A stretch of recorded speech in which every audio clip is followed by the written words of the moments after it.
antes de qualquer coisa, eu quero agradecer. Eu quero agradecer aqui a, a presença de muitas pessoas que, vários meios de comunicação, mostraram interesse no Programa Nacional de Prevenção das Doenças de Alto Risco. Quero aproveitar para agradecer muito a empresa Profissionais S.A., com sua base S.A., pelas quais eu estou sendo orientado para me transformar em um bom palestrante, aproveitando alguma pouca experiência que eu tenho como palestrante, e que eles estão me dando segurança de que querem me transformar num palestrante de alto nível. E eu agradeço a Deus e essa empresa muito conceituada, empresa paulista, conceituada em todo o Brasil, e eu agradeço muito desde já. Agora eu quero me apresentar a vocês dizendo que sou um veterano profissional de saúde, eu sou médico, e um médico agraciado por Deus, porque tive a felicidade de fazer minha graduação na primeira escola de medicina do Brasil, que é a minha faculdade de medicina da Universidade Federal da Bahia, que começou aqui no Brasil com o nome pomposo de primeiro núcleo médico-cirúrgico, acadêmico, médico-cirúrgico, uma coisa assim. Na época de Dom João VI, não lembro de tudo, mas me parece que era assim. Primeira Academia Médico-Cirúrgica do Brasil.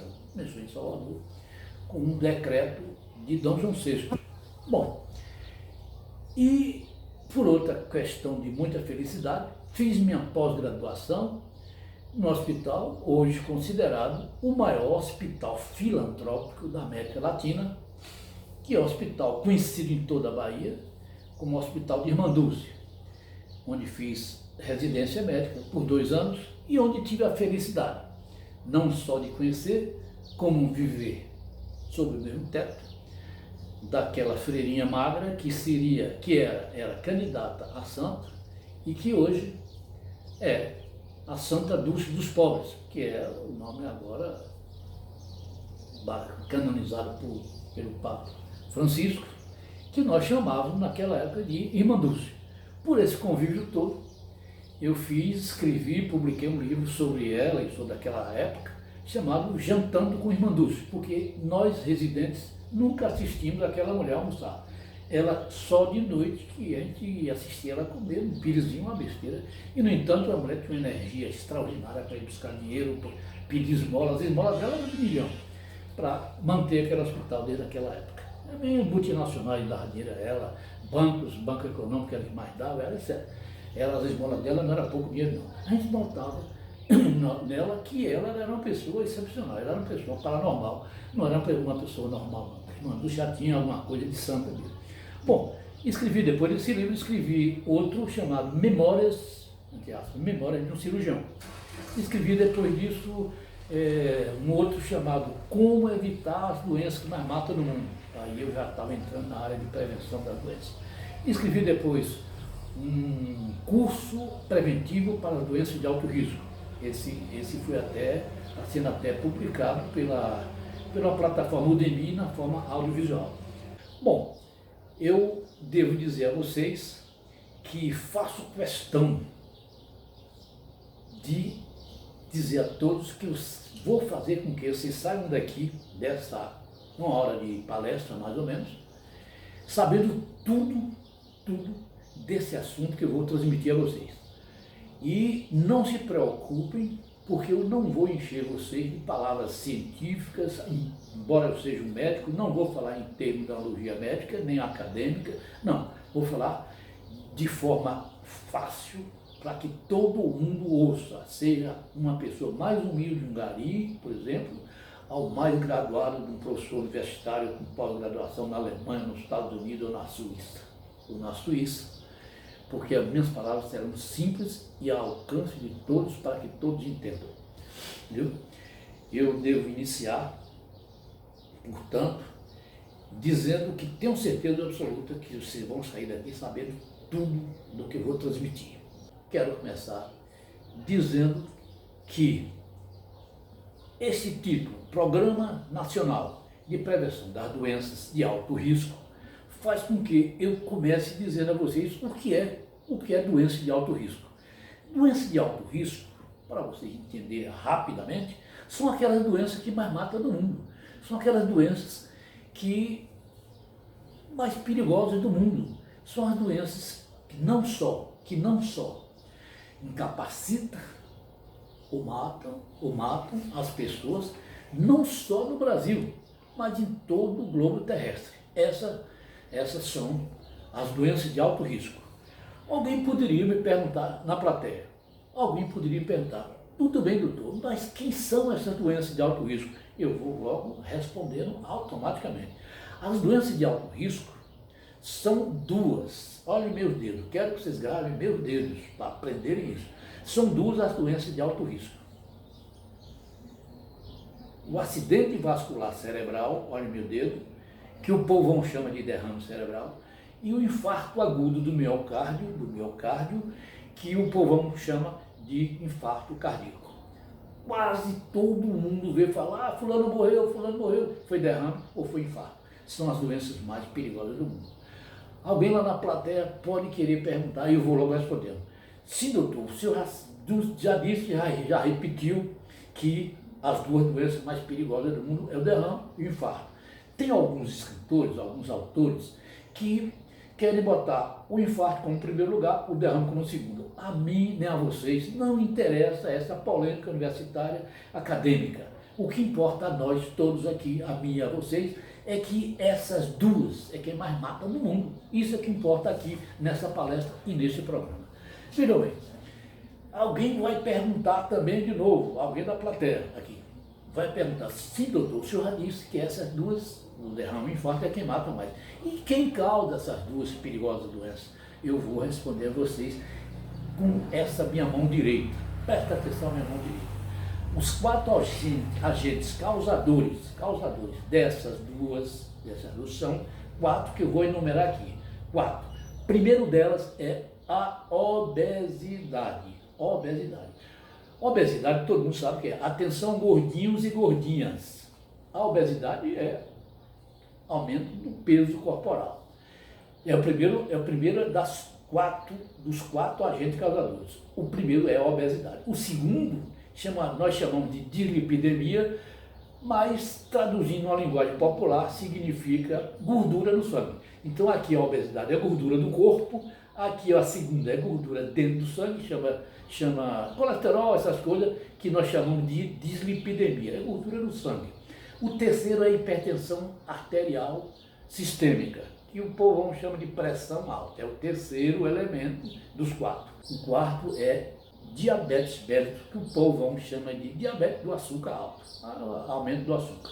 Bom, o que é mais importante dizer aqui agora dessas 4 é que esta primeira, que é a obesidade, é de tamanha importância, e eu dou uma importância excepcional a ela pelo seguinte, porque ela é muito perigosa. Ela tem capacidade de causar essa obesidade, ela tem capacidade de causar essa gordura no sangue, tem capacidade de causar essa pressão alta e tem capacidade de causar essa diabetes mellitus. Sendo assim, desses 4 dedos, nós estamos repetindo aqui, dizendo que a obesidade tem capacidade de causar as outras 3, que com ela própria forma 4. Eu batizei por minha conta essas quatro responsáveis por causar essas duas, eu batizei com o nome de o Quarteto da Morte. Dito isso, eu poderia terminar aqui essa palestra com a certeza quase absoluta, quase 100%, que vocês gravaram que as duas doenças que mais matam no mundo, estou repetindo propositadamente, é o derrame cerebral e o infarto do coração. Acidente vascular cerebral e o infarto do miocárdio, de coração. Com isso aqui eu podia acabar a palestra, porque eu tenho certeza que vocês gravando isso, vocês vão fazer o que eu vou ensinar vocês a fazer sempre, semestralmente ou anualmente, um check-up, uma avaliação clínica, com um check-up de exames laboratoriais e bioquímicos e exame de imagem. Fazendo isto, desde que gravem que as doenças que mais matam no mundo é essa. Não precisava nem vocês gravarem essas 4, mas é importante que gravem. Eu vou repetir aqui várias vezes para vocês saírem daqui com isso bem mentalizado.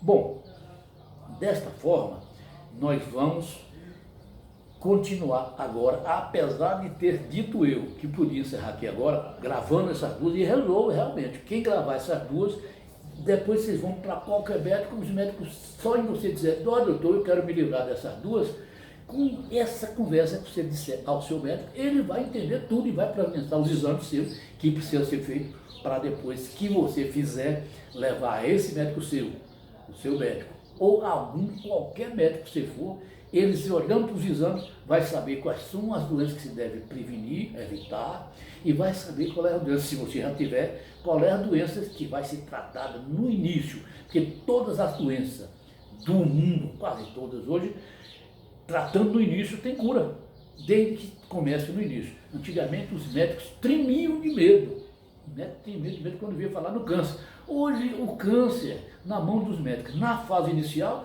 virou fichinha, ninguém tem medo mais do câncer. Nós estamos tratando câncer de mama, nós estamos tratando câncer de próstata, nós estamos tratando uma série de câncer e outras doenças perigosas, desde que feito esses exames iniciais e desde que descoberto na fase inicial. Bom, eu vou dar uma pescada aqui no meu roteiro, porque isso é um assunto, essa palestra é um assunto tão importante que eu não posso deixar de estar pescando para trazer para vocês a verdade. Eu comecei com a abertura, agora já disse que eu faço questão de vocês saindo daqui sabendo tudo, e já comecei tudo dizendo da importância das doenças de alto risco. Agora eu vou mostrar a vocês, explicar a vocês, já pesquei ali para não faltar, que o valor educacional, socioeconômico e pouco científico deste programa e dessa palestra. Por que eu digo isso? Porque quero que vocês mentalizem, gravem isso na mente de vocês, de que este programa, esta palestra tem como base principal, primordial, mas é primordial a palavra educação. Isso aqui é um programa educativo. Isso aqui não é um problema científico de eu chegar aqui e explicar a vocês como é que trata tal doença, como é que trata o remédio tal doença. Não.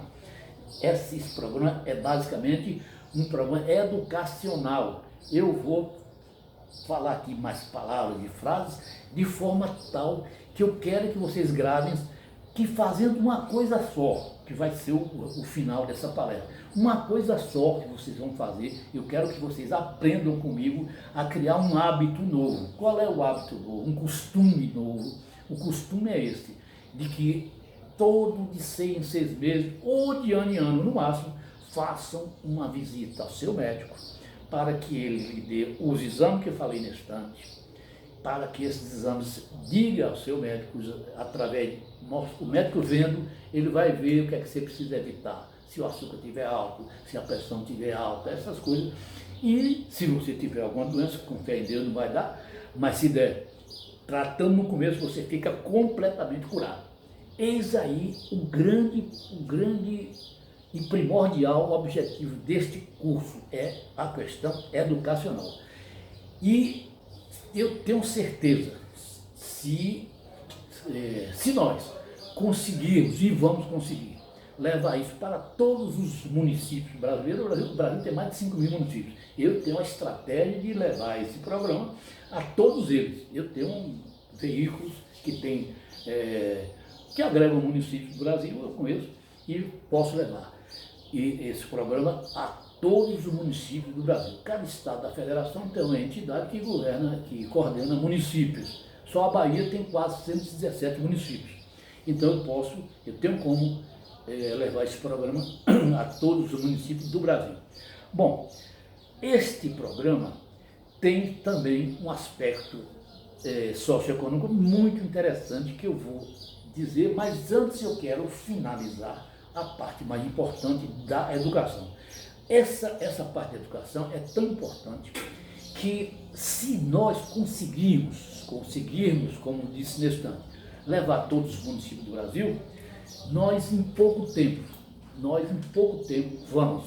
vamos com certeza absoluta, mas em pouco tempo, eu não digo 3 meses no máximo, diminuir muito os índices de mortalidades oficiais do governo do Brasil, diminuir a quantidade de pessoas que estão morrendo todo mês. Você tem uma ideia? Só no Brasil nós temos uma faixa de 350 mil pessoas que morrem por ano dessas duas doenças cardiovasculares. 350 mil pessoas não é pouca gente não, meu Deus. É gente muita que morre dessas duas doenças, que os médicos chamam de doenças cardiovasculares. Você tem uma ideia como uma coisa está, e nós temos como reverter, basicamente com apenas este programa, que está aqui, que eu estou resumindo em um manual, que os americanos nos chamam de folder. Nesse manual que vocês receberam aí, nas suas mãos, esse manual tem tudo que vocês precisam saber. Não precisa nem anotar nada, porque eu vou apenas, com minhas palavras, abrilhantar o que está escrito aqui. E esse assunto vocês levam para casa, podem levar cada um, eu mandei distribuir entre vocês. Levem para casa para ensinar sua namorada, seu namorado, sua esposa, seu vizinho, que este aqui é o caminho para a gente diminuir os índices de mortalidade nacional, na certeza absoluta que estamos com isso aumentando a longevidade saudável e lúcida do povo brasileiro. Este folder, este livreto, tem a capacidade de, se copiado por telegráfico, né, e distribuído nas salas de espera dos consultórios de todo o hospital grande, de grandes cidades, toda a policlínica, todo o laboratório bioquímico, toda entidade de saúde de grande porte, como em São Paulo tem o Hospital Sírio-Libanês e outros, em todas as capitais brasileiras temos esses hospitais privados. Vejam bem, depois eu explico por que a palavra privado. Privados, se forem distribuídos, basta isso, não precisa levar a eles este curso preventivo, que é muito maior, e esse aqui é apenas um livreto que numa página de computador, e dobrado em várias vezes, ele foi confeccionado. Aqui é o Programa Intermunicipal da Prevenção da Doença, que é o Programa Nacional, que é esse assunto hoje, e deste jeito eu vou produzir, com esse meu programa, uma alta lucratividade para essa entidade de saúde. Eu faço um desafio a qualquer gerente financeiro dessas entidades de saúde privada, de que ele faça um cálculo financeiro antes e depois, um mês depois, da distribuição nas salas de espera desses consultórios médicos de grandes hospitais, porque eu quero começar pelos grandes, para a gente ver logo a prova de que isso aqui é fato, produtor de dinheiro, produtor de rentabilidade financeira da melhor qualidade, porque trata-se de uma coisa científica, primeiro, educacional antes de científica, de forma totalmente científica, agora sim, ética, transparente e honesta. Muito simpática, porque este programa contém aqui, veja bem, como a coisa é fácil de atingir o grande público, depois desses grandes hospitais. Porque eu estou dizendo aqui a todo mundo, quando o leigo, o papel do pessoal, até um médico vai gostar disso, Porque eu estou dizendo aqui quais são as doenças que mais matam no mundo, aquelas duas. Estou dizendo aqui quais são as 4 que causam, está tudo aqui. As 4 que causam aquelas duas, entendeu? Estou fazendo uma lista aqui das 16 ou 20 doenças que mais matam no mundo. Não precisa gravar 16, nem as 20. Pode se gravar essas duas e essas 4 que causam essas duas e essas 4 que causam essas duas. Basta isso. E no final eu digo qual é o macete. O macete é fazer uma consulta médica pelo menos de 6 em 6 meses, ou no máximo de ano em ano, e chegando lá, dizer a esse médico, para não esquecer, que acontece esquecer, como isso que acontece comigo no meu consultório. Chega uma pessoa com uma queixa lá que eu acho que é pneumonia, eu vou tratar a pneumonia dele, e às vezes acontece muito esquecer de pedir aquela bateria de exame, aquela solicitação, que eu chamo de bateria de exames bioquímicos laboratoriais e exame de imagem, que os americanos chamam check-up. Grave o nome, o termo em inglês check-up, porque ele é curto, rápido, e a gente grava que esse check-up semestral é uma coisa da mais alta importância. Isso aqui resume tudo. Bom, agora eu vou entrar numa parte de grande importância. Eu vou explicar a vocês o porquê que me levou, para que eu criasse este programa que é da maior importância para o povo brasileiro, para todos os povos. Mas eu estou no Brasil e quero primeiro atingir o Brasil. Outros colegas, outros parceiros vão levar isso para outros países, porque sei que é uma coisa da maior importância. Bom, quais são as razões que me levaram a isso? Eu tenho mais de 40 anos de experiência médico-cirúrgica, sou um profissional bastante experiente, e nesse decorrer desses 40 anos, mais de 40, eu fui observar o extraordinário crescimento da ciência médica,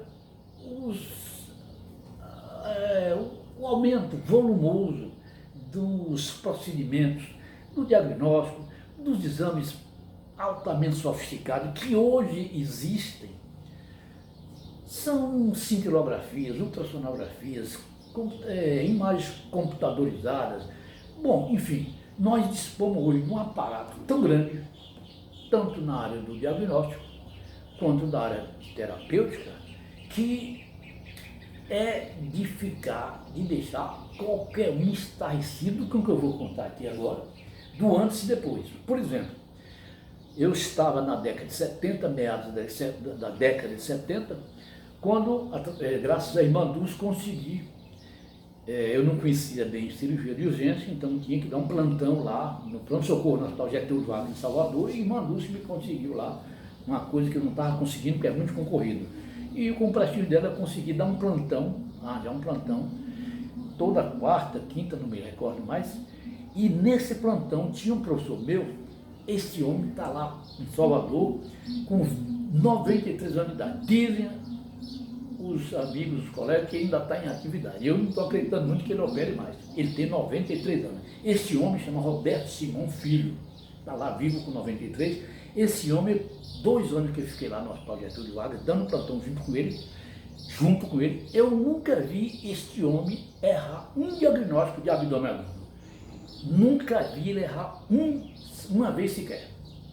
Eu e todos os meus colegas que trabalhavam lá nesse dia, converso com eles de vez em quando, encontro com os colegas, e você vê ele errar, nunca vê.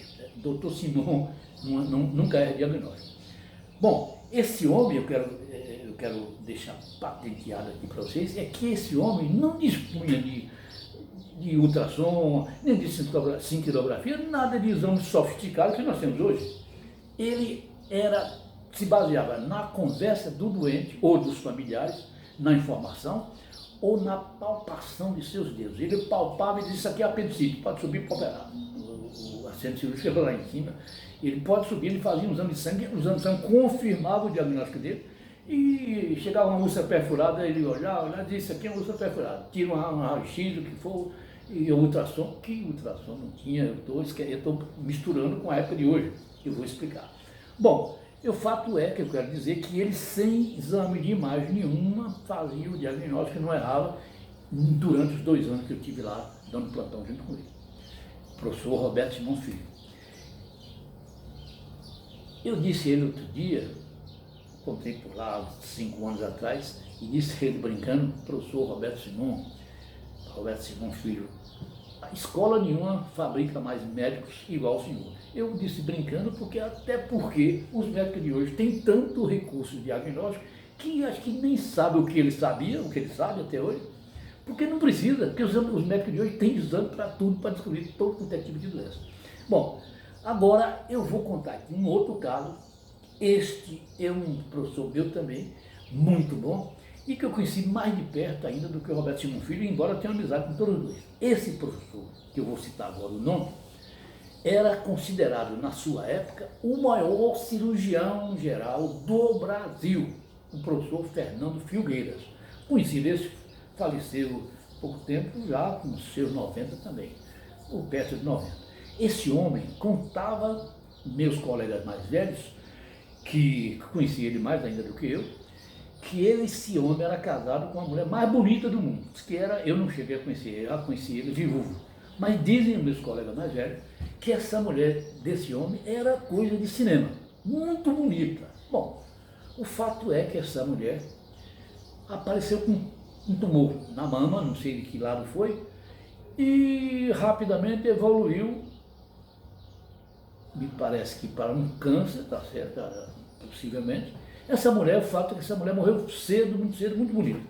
Bom, lá com um certo dia, 10 anos, 12 anos depois, e que eu já estava formado, e já estava ganhando uma década de cirurgia, já operando, aprendi com ele, muita coisa. Lá um certo dia, eu falei que escrevi, não citei, mas eu escrevi um livro sobre Irmã Dulce, de tanto viver com ela, chamado Jantando com Irmã Dulce, escrevi um outro livro chamado Memória de um Cirurgião, escrevi um curso chamado Curso Preventivo de Doenças de Alto Risco, escrevi um programa manual de prevenção das doenças, então escrevi uma série de coisas que tem a ver com prevenção das doenças. Então, eu tinha um amigo, que eu não tenho, esse amigo meu, um grande advogado lá de Salvador, que me ajudou muito a fazer correção ortográfica, correção de português de meus livros, e lá um certo dia, conversando com ele, ele disse, rapaz, eu sou vizinho do professor Fernando Filgueiras. Ele disse, rapaz, eu sou muito meu amigo, você é vizinho? Eu sou vizinho dele. Ele disse, você tem amizade com ele? Tenho. Você vai me levar na casa dele. Então, esse amigo meu, chamado Humberto Ribeiro Martins, um grande advogado lá de Salvador, me levou na casa dele, eu já tinha amizade com ele, voltei a amizade, e aí eu sempre fiz visitar ele, já está bem velho, mas um velho lúcido, uma capacidade de raciocínio extraordinária. E com tantas viagens para a casa dele, eu comecei a ficar ousado a ponto de fazer uma pergunta meio ousada para ele. Eu perguntei a ele o seguinte, professor, eu sabia que ele era um homem votado, gostava muito de mulher bonita. Quando chegar as alunas mais atrasadas, que sentava lá perto da aula dele e cruzava as pernas e vigiava a mulher bonita, ele não sabia. A gente notava que ele não sabia se ele olhava para o rosto da menina bonita ou para as pernas que eram cruzadas. E aí, sabendo disso, eu lá perguntei a ele um dia, professor, o senhor, nas horas de amor lá com sua esposa, o senhor nunca, porque todo homem quando vai ter relação com mulher, uma das coisas primeiro que a gente faz é papar a mama da mulher. O senhor não faz isso não? Rapaz, ele baixou a cabeça e disse a mim o seguinte, toda vez que ele tinha relação com ela, e na hora de apalpar, ele palpava também, mas dizendo ele que nunca fez isso com intenção de cirurgião, ele era o maior do Brasil, e nem com intenção de cientista. Ele só ia para palpar a mama dela com um instinto instinto masculino, não instinto de cirurgião, o instinto masculino dele, mas nunca foi com instinto de cirurgião nem de cientista. E aí ele disse, rapaz, se eu descobrisse, ele me chamava meu doutor, se eu descobrisse esse tumor, eu tinha operado no mesmo dia. Você sabe disso? Eu sei. E ela estaria aqui até hoje entre nós. Ele começou a querer chorar e eu quase choro também. Mas é um exemplo que eu estou dando a vocês do como era. É porque ele também não tinha ultrassonografia. Agora eu vou contar um caso mais moderno, de uns 10 anos para cá, tem uns 10 anos, eu descobri que tinha um cirurgião da Escola Paulista de Medicina que estava dando um curso em Goiânia sobre cirurgia videolaparoscópica. Olha a evolução da medicina. Aí eu operava todo mundo com incisão, cortando o abdômen, e ele estava ensinando em Goiânia. Por que Goiânia? Porque ele é da Escola Paulista de Medicina, mas é filho de Goiás. Então ele fazia esse curso na terra dele, e todo ano ele só tinha vaga para 50 cirurgiões do Brasil todo. 50 cirurgiões. No terceiro ano que ele estava fazendo o curso, eu fui, paguei lá o curso direitinho, me inscrevi e fui fazer o curso. Lá o curso em Goiânia, a parte teórica é lá num anfiteatro muito bom, lá de Goiânia, e a parte prática é num sítio de um anestesista amigo dele lá, que tinha uma equipe de cirurgiões para ajudar ele, uma equipe de anestesistas, e a gente fazia essa cirurgia videolaparoscópica. A gente entra com uma máquina filmadora pelo umbigo e 2 furinhos faz o papel da mão esquerda do médico e a mão direita, e aí a gente opera tudo por vídeo, que o povo chama de cirurgia de laser. Pois é, mas o que eu quero contar é que ele chegou lá na parte teórica, primeiro dia, não deu nem bom dia a ninguém, nem boa tarde, chegou logo dizendo: eu quero saber, já entrou assim, sem dar bom dia, quero saber se aqui desses 50 cirurgiões do Brasil tem um mais doido do que eu tive a coragem de operar minha própria sogra. E eu estava na fila da frente, disse logo eu. Ele: você operou sua sogra? Você faz questão que você vá almoçar comigo, vai almoçar na minha mesa. Aí, na hora do almoço, disse a ele que eu operei não só a minha sogra, como operei um irmão dessa minha sogra, e todos os 2 casos eu não tive nem sequer inflamação nos pontos. Enquanto ele mostrou lá na aula, filmada, né, que a sogra dele teve uma infecção violentíssima, e ele explicou lá que se não fosse os colegas dele lá da Escola Paulista, o infectologista, os clínicos, que deram muito antibióticos, a mulher tinha morrido, mas graças a Deus saiu tudo bem, e eles que estavam vivos até hoje. Eu estou dando um exemplo aqui do que é a modernidade da ciência médica. Esse médico lá da Escola Paulista fez questão de deixar um cartão comigo, eu tenho o nome dele lá, Dr. Sami Haslan, ele é da Escola Paulista, mas é filho de Goiás. Citando isso, eu estou exemplificando a evolução da medicina. E para ilustrar isso mais ainda, não tem 3 meses, eu estou lá no meu consultório, me chega uma moça bonita, com a ultrassonografia, olha a ultrassom, informando que tinha cálculo, pedra no colégio. Colégio é uma mangueira que sai do fígado e vai para o intestino, e tem a vesícula no meio desse canal. E nesse canal é mais difícil de operar do que a vesícula. Tinha pedras nesse canal. Eu peguei a menina: menino, você vai comigo ali agora visitar um amigo meu amigo, que opera muito bem por vídeo laparoscopia, o cara faz 20 num dia. E eu levei ela lá para conversar com ele e disse: olha, Daniel, eu queria ver se você operava essa menina, que você não está com cálculo no colégio, deve ser uma cirurgia mais difícil do que a vesícula, e gostaria que você me desse um jeito de operar essa menina. Ele disse: não opero isso. Isso aí, eu tenho um amigo meu, colega de turma, que opera isso por endoscopia e tira no mesmo dia. É mesmo, você tem misericórdia? Tenho. Ele lhe arranjou, nem cobrou, de acordo com a consideração a mim. Essa menina voltou lá para a minha sala, para o meu consultório, 3 dias depois, completamente curada. Disse que queria entrar lá, falou com minha secretária, com meu secretário, queria entrar na minha sala só para me dar um beijo de agradecimento. E ele disse: não, deixa ela entrar, é rápido. Ela chegou lá me dizendo que perdeu o avô dela por câncer da próstata, nunca fez exame na vida, e perdeu o pai dela por um câncer na vesícula, que nunca fez um exame de vesícula. Estou mostrando com isso, o grau de evolução da ciência médica. Só dei exemplo aqui de casos da terapêutica, mas se eu for falar aqui nos exames, que existe exame para tudo hoje, os recursos radiológicos, ultrassonográficos, tem uma série de coisas nos exames bioquímicos capazes de detectar até um câncer de próstata. Então, eu estou com isso dizendo explicando as minhas razões de eu ter notado que no tempo antigo não tinha os recursos de hoje, e por isso que eu acho que, se nós ensinarmos ao povo uma fórmula, que é essa fórmula que eu estou dizendo a vocês, de que ele vá no seu médico de 6 em 6 meses, ou de ano em ano, esse médico vai pedir. Se ele não pedir, se ele esquecer, porque acontece comigo eu esquecer, o paciente, cabe ao paciente pedir ao médico uma bateria de exame, um check-up, como dizem os americanos. Com isso, eu vou fazer com que eles, todo mundo, aprenda um hábito novo, um costume novo de fazer o seu check-up de 6 em 6 meses ou de ano em ano. Conseguindo isso, eu estou alegre e convicto de que vamos diminuir em pouco tempo os índices de mortalidade. Faço um desafio, se eu conseguir, eu vou conseguir botar isso em todo o município brasileiro. Eu faço um desafio ao ministro da Saúde ou da Educação, porque esse assunto interessa a saúde e a educação. Eu faço um desafio, se com 3 meses, jogando em todos os municípios do Brasil, a gente não diminuir muito o índice de mortalidade nacional, eu rasgo meu diploma, eu dou minha cara a tapa. Basta isso para vocês ficarem convictos do que o interesse desse programa e dessa palestra é que vocês saiam daqui sabendo que basta fazer isto, eu só quero isso. Basta fazer um check-up, a palavra americana ou inglês, de 6 em 6 meses ou de ano em ano. Eu vou contar aqui um caso que eu ouvi de Rolando Boldrin, aquele homem que faz o programa nacional de Sim ao Brasil. Ele conta que lá não sei aonde tinha um padre que era ventríloco.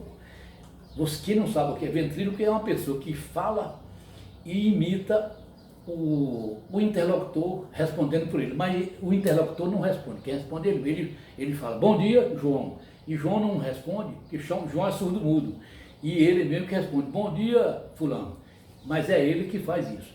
Então, esse padre foi chamado para celebrar uma missa lá numa fazenda, e os donos da fazenda mandou um menino, um daqueles meninos traquinos, ir buscar o padre, tracionado por uma mula, uma charrete. A charrete foi buscar o padre. O padre, logo que subiu na charrete, foi fazer seus testes de ventriloquismo e disse ao menino, menino, você sabia que os animais falam? Não, padre, não sabia não. Vou lhe provar. Aí disse, bom dia, mula, com a mula que ia puxando a carroça. Ele imitou a mulher, bom dia, seu padre. Resultado, o menino tocou o barco desimpressionado, a mula fala mesmo, não sabia. E lá adiante passa um cavalo, o cavalo olhou para a charrete e ele imitou de novo. Bom dia, seu cavalo. O cavalo, bom dia, padre. Mentira, é o padre que imitou o cavalo. E lá chegando na fazenda, ia passando o urubu, o padre, bom dia, urubu. Urubu, bom dia, padre. Bom, chegando lá na fazenda, tinha uns animais caprinos pastando na porta da fazenda. Aí o menino parou a charrete para o padre saltar. Antes do padre saltar, ele olhou para o padre e disse, ô padre, você está vendo aquela cabritinha preta e branca ali? Estou vendo, filho. Você está vendo direito, padre? Estou vendo. E por que você quer? E olha, padre, pelo amor que eu tenho a Deus, a Cristo, não acredite em nada do que aquela cabritinha for lhe falar. E aí, com isso eu estou querendo dizer que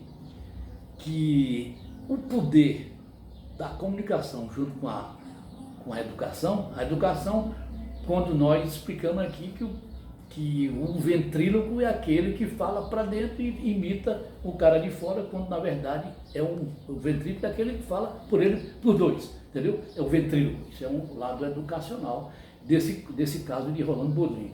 E o caso de comunicação é quando o menino disse ao padre para o padre não ouvir a cabrita, porque se o padre ouvisse a cabrita, o menino ficava com a fama de traquino e libidinoso. Isso é apenas para ilustrar e vocês gravarem o poder da comunicação. Bom, agora vamos para um tópico outro muito importante. Eu vou explicar aqui porque que várias vezes eu usei a palavra repito. A palavra repito, eu quero com isso cristalizar na mente de vocês que basta vocês saírem daqui sabendo que apenas fazendo um check-up semestral ou anual, vocês estão se vacinando contra aquele negócio de morrer cedo. Porque quem fizer isso só vai morrer cedo se Deus mandar. Se Deus mandar um acidente, que ninguém está livre, se Deus mandar um acidente de carro, um acidente de avião, disso ninguém está livre. Mas tirando esse mando do homem lá em cima, tirando o mando de Deus, só morre com essa precaução dos exames laboratoriais, só morre quem quer, quem não fizer. Porque quem fizer vai viver muito e vai viver com saúde e lucidez, entendeu? Este é o grande enfoque do problema. Então a palavra repito faz nos lembrar outro caso de Rolando Boldrin. Rolando Boldrin conta que na Segunda Guerra Mundial tinha 3 países no mundo que estavam governados por regime militar: a Alemanha, a Itália e o Brasil. A Alemanha com Hitler, Adolf Hitler, o Führer, a Itália com Benito Mussolini e o Brasil com Getúlio Vargas, todos mandados por regimes ditatoriais. Bom, o ministro da Defesa alemão chamou os 2 ministros da Itália e do Brasil para fazer um voo de avião, para ir lá ele explicar como é que funciona o regime alemão, aquela coisa, a obediência. Basta o general de dar uma ordem, repetir a ordem para os soldados atenderem prontamente. E aí convidou os 3 foram nessa viagem de avião e cada ministro levou seu segurança. Resultado, aí chegando lá no meio do voo, do avião, o ministro alemão chamou um soldado, sua segurança, e disse: soldado, você confia no seu superior, Adolf Hitler? Confio. Mas confia mesmo? Confio, ministro, confio, general. Então, se você confia mesmo, se joga do avião. O soldado alemão se jogou do avião. Aí o ministro chamou o ministro italiano, faça a mesma coisa. Aí o ministro chamou o soldado italiano: você confia no Benito Mussolini, seu superior? Confio. Mas confia mesmo? Confio. Se joga do avião. O rapaz, o soldado, se jogou do avião. Na hora do ministro brasileiro, o brasileiro, que é muito brincalhão, sabia que o ministro brasileiro, nas horas de folga, no fim de semana, gostava de tomar uns uísquezinhos, gostava de tomar um midnight, all state americano, night dos americanos. Resultado, quando o ministro brasileiro chamou o soldado: você confia no seu superior, Getúlio Vargas? O soldado: confio. Mas você confia mesmo? Confio. Então se joga do avião. Aí o soldado brasileiro olhou para o ministro: pô, ministro, já está bêbado uma hora dessa? Então esse é o povo brasileiro que a gente tem que explicar as coisas várias vezes para ele não levar na brincadeira a questão de fazer sempre semestral ou anualmente um check-up para evitar as doenças mais perigosas do mundo. Dito isso, eu vou quase encerrar o assunto, mas ainda tem coisa para explicar. Eu quero agora explicar o porquê da palavra que eu pronunciei várias vezes, check-up. Essa check-up dos americanos, que no Brasil nós chamamos bateria de exames, é uma coisa da maior importância. Eu tenho que repetir para lembrar a todo mundo que queira se interessar, que queira abraçar este programa, que esse check-up dos americanos, esta bateria de exames do nosso português, bateria de exames, que significa exames laboratoriais bioquímicos, estou repetindo, e exames de imagem. Essa simples frase do americano, check-up, essa simples frase tem o poder de fazer com que nós consigamos diminuir todos os índices nacionais, todos os índices nacional de mortalidade, e promovendo com isso uma longevidade saudável e lúcida de nossa gente. Pois bem, para ilustrar novamente o que é o check-up, eu vou citar aqui um caso, esse é um caso verídico, de que vai ser dito uma palavra inglesa, mas não é check-up. Mas com isso eu quero que vocês gravem o check-up do programa. Mas nesse caso que eu vou citar, eu cito outra palavra inglesa. Tinha um prefeito lá na cidade do interior da Bahia, no sul da Bahia, muito querido esse prefeito, e ele estava já no segundo mandato, mas ele não confiava muito na Câmara de Vereadores. Ele era muito querido, mas não confiava muito em vereador. Então ele nunca deu bola para vereador. Aí os vereadores tramaram, arranjaram um jeito de caçar o mandato dele. Então espalharam pela cidade toda, tudo que tem lugar que você ia, todo mundo só falava impeachment, vai ter impeachment do prefeito, vai ter impeachment do prefeito. Daí onde o prefeito se danou lá, chamou um auxiliar dele: vai ali na Câmara, que estão lá reunidos, leve essa caneta e essa caderneta e peça a palavra lá, que eles vão lhe dar a palavra. E diga o seguinte, que o prefeito mandou dizer, se tiver um vereador daqui, um vereador aqui, que saiba escrever a palavra impeachment, ele, o prefeito, renuncia do mandato dele hoje. Mandou rodar a caderneta e não teve um vereador que soubesse escrever a palavra impeachment. E nesse dia acabou o processo de cassação do prefeito. Eu não quero citar o nome do prefeito, porque pode ter bisneto que pode não gostar do caso. Mas com isso eu estou dizendo a vocês, estou ilustrando, contando um caso engraçado, para que vocês não esqueçam da outra palavra americana, que significa check-up, para vocês gravarem a importância desse programa, quando eu digo tem que fazer um check-up de 6 em 6 meses, ou no máximo de ano em ano. Se eu resumir tudo do que eu disse aqui hoje, se eu resumir tudo, eu posso afiançar a vocês que tenho capacidade aqui de, numa frase só, eu resumir tudo que foi dito. Qual é a frase? Ó, educação, citei várias vezes, repeti várias vezes, educação, hábito, costume, hábito e costume é a mesma coisa, hábito, vírgula, costume, de fazer um check-up semestral. Com isso, eu estou convicto que vocês vão sair daqui sabendo tudo que eu disse, transmitir para vocês. Para acabar de ilustrar, já fechando o raciocínio, eu quero contar agora um caso que me foi contado por um famoso teatrólogo, autor de peças teatrais, famoso no Brasil. Antes de falecer, contou isso na internet, que eu soube, dei muita risada. E ilustra bem a palavra costume, hábito. É uma coisa rápida que eu vou contar, mas ilustra bem a questão do hábito, que eu quero que vocês aprendam, o hábito, o costume de fazer esse check-up.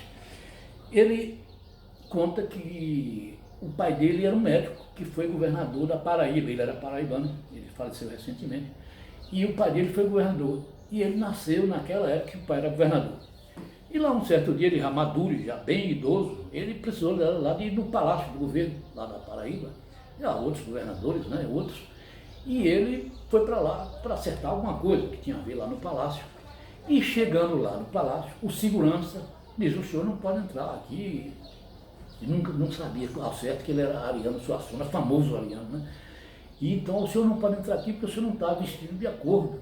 O senhor tem que estar de paletó e gravata, etc. O senhor não está de paletó e gravata, não vai poder entrar. Ó, ele olhou para o segurança e disse: mas rapaz, eu nasci aqui dentro e nasci nu. Como é que agora você quer me barrar para que eu chegue aqui de paletó e gravata? O pobre do segurança, quando soube que ele se identificou, que ele era Ariano Suassuna, deixou ele entrar. Mas só deixou ele entrar depois que ele disse que nasceu ali no palácio. Se não fosse isso, se ele não e ele também se identificou, se ele não fosse Ariano Suassuna, não entrava de jeito nenhum, porque o hábito, o costume daquele segurança é só deixar entrar quem estivesse de paletó e gravata. O hábito, o costume, é esse hábito, esse costume que eu quero que vocês mentalizem, cristalizem na sua memória para fazer esses exames semestral ou anualmente. Fazendo isto, eu posso me despedir de vocês, desejando a vocês todos uma vida longa, rica, saudável e lúcida. E muito obrigado. Deus fique com vocês todos.